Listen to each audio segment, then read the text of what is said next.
Hi hello friends, welcome back to our channel. Today special meal మేకర్తో చపాతీలో కానీ లేదా రైస్లో కానీ గ్రేవీ కర్రీ ఏ విధంగా ప్రిపేర్ చేసుకోవాలో చూపిస్తాను. దానికోసం ఇక్కడ నేను 2 ఆనియన్స్ తీసుకుంటున్నాను. అలాగే పెద్ద సైజ్వి టమోటాలు ఒక 3 తీసుకుంటున్నాను. వీటిని నీట్గా వాటర్తో క్లీన్ చేసుకొని పీసెస్ లాగా కట్ చేసుకోవాలి. ఇవి సన్న సన్న పీసెస్ లాగా అవసరం లేదండి, కొంచెం పెద్ద ముక్కలుగానే కట్ చేసుకుంటే సరిపోయిద్ది. సో ఆనియన్స్ కూడా పెద్ద ముక్కలుగా కట్ చేసేసుకుంటే సరిపోయిద్ది.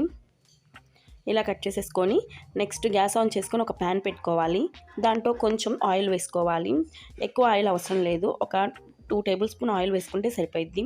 దాంట్లో ఆనియన్స్, టమోటా మనం కట్ చేసుకున్నాం కదా, అవి వేసుకొని ఒకసారి మిక్స్ చేసుకొని ఒక ప్లేట్తో కవర్ చేసుకొని ఒక 2 మినిట్స్ అంతే ఉంచుకోవాలి. నెక్స్ట్ పక్కన ఒక బౌల్ పెట్టుకొని హాట్ వాటర్ పెట్టుకోవాలి.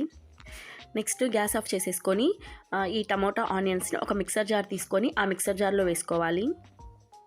ఇలా మొత్తం కూడా ఆ మిక్సర్ జార్లో వేసుకొని మెత్తగా మిక్సీ పట్టించుకోవాలి. మనకి గ్రేవీ కర్రీ కావాలి కాబట్టి ఈ మొత్తం కూడా గ్రేవీలాగా వచ్చేటట్టుగా బాగా మెత్తగా చేసుకోవాలి. నెక్స్ట్ ఈ వాటర్లో మీల్ మేకర్ ఉంటాయి కదండి, అవి వేసేసుకోవాలి. నెక్స్ట్ ఒక ప్యాన్ పెట్టుకొని దాంట్లో కొంచెం ఆయిల్ వేసుకొని మనం మిక్సీ పట్టించుకున్నాం కదా, ఆ గ్రేవీ మొత్తాన్ని దీంట్లో వేసేసుకోవాలి. కొంచెం వాటర్ వేసుకొని కొంచెం పసుపు, ఒక టేబుల్ స్పూన్ కారం, కొంచెం కరివేపాకు, కొంచెం కొత్తిమీర వేసుకొని ఒకసారి మిక్స్ చేసుకోవాలి. అలాగే మన టేస్ట్కి తగినంత సాల్ట్ వేసుకోవాలి. నెక్స్ట్ ఆ హాట్ వాటర్ నుంచి మీల్ మేకర్ సపరేట్ చేసుకొని వాటర్ అంతా పిండేసుకొని ఆ మీల్ మేకర్లు మొత్తం కూడా దీంట్లో వేసుకోవాలి. నెక్స్ట్ ఒక టేబుల్ స్పూన్ పొడి మసాలా వేసుకోవాలి.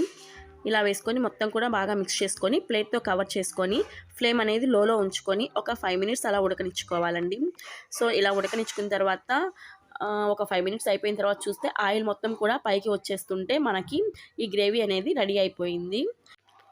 సో ఫైనల్గా కొత్తిమీరతో గార్నిష్ చేసుకొని ఒక బౌల్లోకి ట్రాన్స్ఫర్ చేసుకొని సర్వ్ చేసుకుంటే సరిపోయిద్ది. ఈ వీడియో నచ్చితే please do like, share and subscribe.